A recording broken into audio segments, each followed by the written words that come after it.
कवि सम्मेलन देख देख के घर की शीला देवी को शेरो शायरी का बुखार चढ़ गया था। अब वो सीधे मुंह किसी को जवाब ही नहीं देती थी। उनके पति और उनका बेटा तो काम करने घर से बाहर चले जाते थे और उनकी शायरी झेलनी पड़ती थी बहू रेणु को। अब सास बोलती नहीं, अर्ज करती थी, संदूक पे रखी संदूक, संदूक में रखे झुमके, बहू झुमके निकाल के दे मेरे, कहाँ लगा रही है ठुमके।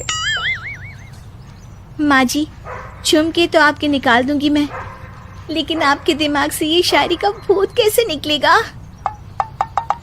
छोटे लोग नहीं समझेंगे, शायरी है शौक बड़ा, तू अपने काम से काम रख, मेरे काम में मत टांग अड़ा।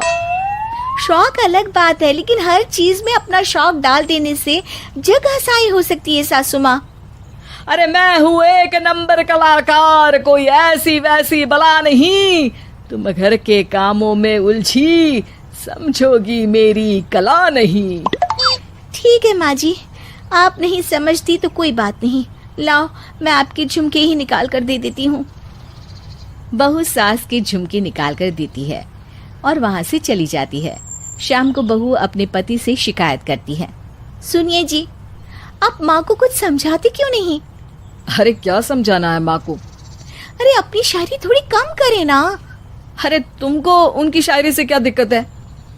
अरे मुझे नहीं, पर पड़ोस में सब लोग हंसते हैं, कहते हैं बुढ़ापे में लोग सठिया जाते हैं, लेकिन शीला जी तो शायर हो गई हैं। अरे लोगों का काम है कहना, लोगों की बातों का क्या टेंशन लेना। अरे वाह, मैंने भी शेर कह दिया, वाह वाह वाह वाह। देख लो, तुमसे किसी ने कहा नहीं और तुम्हारे सामने कोई माँ की बुराई नहीं करता तो तुमको फर्क नहीं पड़ रहा। अरे तुम खामखा की बात का बतंगड़ बना रही हो। चलो चाय बना कर ले आओ मेरे लिए, साथ पियेंगे, कोई ढंग की बातें करेंगे। रेणु चाय बनाने लगती है। पहले वो अपने पति को चाय देती है, फिर सास को और आखिर में अपने ससुर को। लेकिन वो देखती है कि ससुर जी कुछ परेशान से हैं। क्या हुआ ससुर जी, कोई बात हो गई है क्या? अरे तेरी सास बात बात पे शायरी करती है।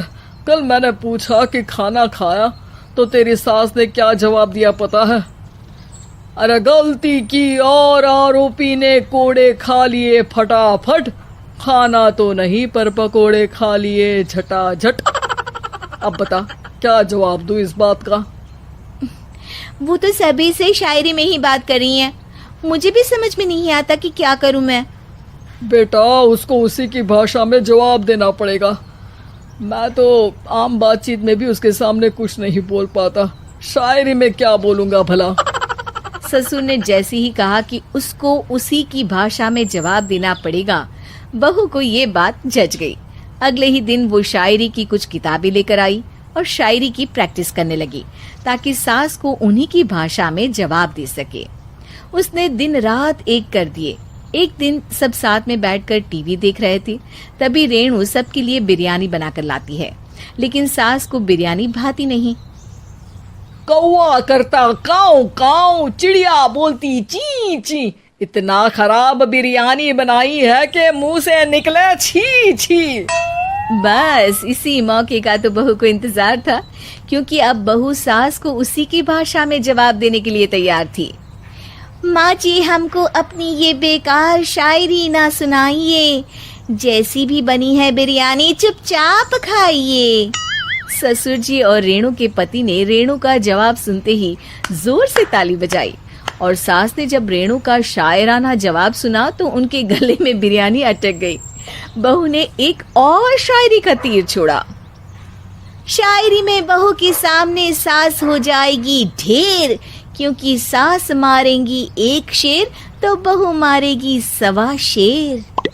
सास को छोड़ के सब वाह वाह करने लगते हैं। आज पहली बार सास को नहले पे दहला मिला था और रेणु ने सास का मुंह चुप करा दिया था। अगले दिन रेणु का पति उससे कहता है, अरे वाह, तुमने तो माँ की बोलती बंद कर दी, मजा आ गया। अब मेरे लिए कुछ बना दो, खाकर मैं काम पर चला जाऊं। शायरी ही है मेरा जीवन, वही करूंगी जी भर के। नौकरानी रख लो कोई, काम नहीं करूंगी मैं घर के। अरे तुम क्या माँ जैसी हरकतें करने लगी, सीधे सीधे बात करो ना। हो गई कल शायरी, रोज थोड़ी ना करोगी। शीशी भरी गुलाब की पत्थर पे फोड़ दो, जो मुझे शायरी से रोके उसके कान मरोड़ दो। पति घबराकर वहां से चला जाता है और बाहर उसके पिताजी के पास जाकर बैठ जाता है। दोनों अपनी बीवियों की शायरी से परेशान है। ससुर को पछतावा होता है कि क्यों उसने बहू को सास की भाषा में ही जवाब देने का आइडिया दिया। अब तो घर में दो दो शायर हैं। दोनों एक साथ दुखी स्वर में कहते हैं, हम दोनों की ही बीवियां जब से शायर हो गई है, क्या बताएं, जिंदगी एक फटा हुआ टायर हो गई है।